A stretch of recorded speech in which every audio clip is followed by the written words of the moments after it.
Vandag kyk ons na die aanpassings vir plante. En het jy al ooit gedink, hoekom is 'n vetplant so dik en hoekom kort hy so min water teenoor 'n blommetjie wat jy elke dag amper met water gee. En as jy hom nie water gee nie, of sy grond is nie reg nie, dan gaan hy net vrek. So dis die verskillende aanpassings wat hulle geleer het om aan te pas oor die jare. So jy het jou 3 verskillendes, jy het jou xerofiete wat jou vetplante is en jou alwyne. Dan het ons hydrofiete, so dis jou waterplante wat in water bly. En dan die mesofiete soos malva's, blommetjies. Dis wat ons in die elke dag sien.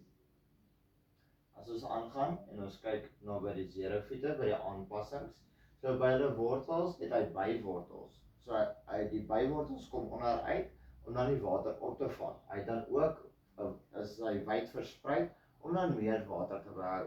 Nou hierdie plante is in 'n droë gebied, so daar kom nie baie water in. So die bietjie water wat hulle kry, moet hulle absorbeer en behou, anders gaan hulle dit dan verloor. Dan het hy dik vleesige wortels om dan die water te stoor. As ons gaan kyk na die xerofiete se stengel, dan is dit dik sodat dit die water behou. So, die ouer dele het 'n kurklaag wat dit bedek, en dan die jonger dele het 'n waslaagie wat bedek. So, die wortels groei dan vertikaal in plaas van af, want hoe meer oppervlakte dit dek, hoe meer water gaan dit dan kry. So, dit beskerm deur oorblyfsels van ouer dode blare. Dit beskerm dan deur die oorblyfsels van die ouer blare. Chemiese verbinding in die stengels wat die water vashou. So dit sê maar net daar's chemiese bindings binne die wortels wat dan die water vashou sodat die plant nie die water kan verloor nie. As ons gaan kyk na die blare van die xerofiete, is dit spiraalvormig omstengel gerangskik. Dis steelloos, so hy het nie steel nie. Dit is sodat hy al die water kan opvang. As jy nou hier gaan en dit gaan reën, gaan al die water af binne die plant gaan en die plant gaan dan al hierdie water kan behou.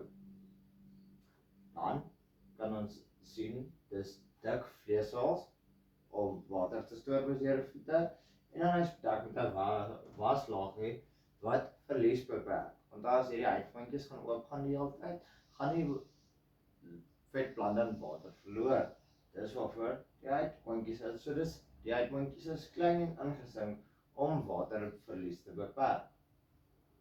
As ons aangaan en ons kyk by die mesofiete, so as jy dink aan 'n petunia plantjie of 'n blommetjie, dit wat jy in elke dag sien. Okay, so 'n plant wat bly waar water in 'n magtige hoeveelheid beskikbaar is. So hy kort die heeltyd water, maar nie konstant nie, heeltyd nie, maar hy kort regelmatige water. Okay. As ons kyk na hulle blare is met 'n wasagtige laagie bedek wat van waterverlies deur verdamping te beperk. So daar's 'n waslaagie om die blare sodat water nie verlore gaan wanneer hulle in die son is nie. Dan as ons petunias kyk na hulle wortelstelsel, petunias het 'n relatiewe vlak maar wyd verspreide wortelstelsel wat hulle in staat stel om vinniger water en voedingsstowwe van die boonste laag van die grond op te neem.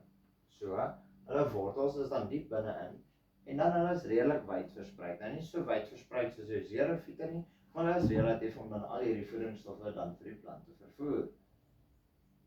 Ja, alhoewel hulle die beste presteerders in goed gedreineerde grond kan die wortels in 'n mate van ongunstige toestande verdra, insluitend in kort periodes van droogte of swak grondkwaliteit. So die wortels is so gestel, as daar nog steeds droogtes is, kan die plante nog steeds funksioneer vir 'n kort tydperk. Dan as ons kyk na die steel van die blaar, die steel is buigsaam genoeg om weerstand te bied teen die wind, maar dit kan dan nie maklik breek nie.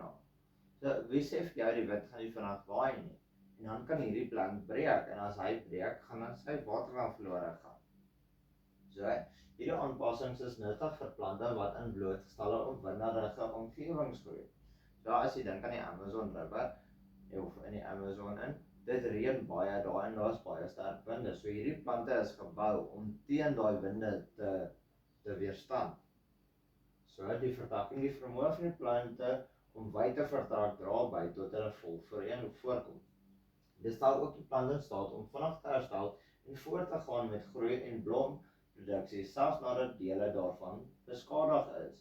So al sny jy die plant, gaan sy steel nog steeds kan teruggroei, want die wortels gee dan voedingsstowwe terug vir die steel. As ons aangaan na hydrofiete, so hydrofiete is jou waterplante, as jy dink aan jou waterlelies wat bo op die water dryf, of jou asbeste. Asbeste is 'n indringer wat nie eintlik in van Suid-Afrika kom nie, dis eintlik 'n indringerplant en dit verwoes die ekonomiese stelsel. So, die wortels is dan klein wat die ankerplant spruit uit, die wortels spruit dan uit stam om vleesig en horisontaal. So die wortels lê dan net bo op die water. Dit dryf nie in die water nie, want die wortels is nou heeltyd binne die water. So dit het nie nodig om af te gaan nie. Dit versprei dan op die water. Sodat die wortels dan ook dan baie lig, sodat die plant dan kan dryf. As ons aangaan na die blare, is die blare groot en plat, sodat dit maklik op die water kan dryf. Baie van die huidmoontjies, dit het baie huidmoontjies om dan die water te absorbeer. Dit is die hele tyd in water. So die huidmoontjies uitreiling van gasse direk na en van die atmosfeer. So waar jou plante moet toemaak, jou mesofiete, het jou waterlelies nie nodig om toe te maak nie, omdat dit heeltyd in water is. Okay. So, hy dan nie huidmoontjies aan die onderkant nie, want dis nie nodig. Darestelsel. So, wat kan ons sien? So, blaarstele lank en buigbaar kan rek om bo op die water te bly. Okay, so, sy stele is dan lank en buigbaar, sodat hierdie waterlelie op die water kan bly, anders gaan hy net insink. Daar's groot lugruimtes. Die lugruimtes veroorsaak die plant dan om te dryf. Okay. Daar's dan geen versterkingsweefsels in die steel van die blaar nie, want die blaar word geondersteun deur water. Volgende gaan ons kyk na die aanpassings van diere.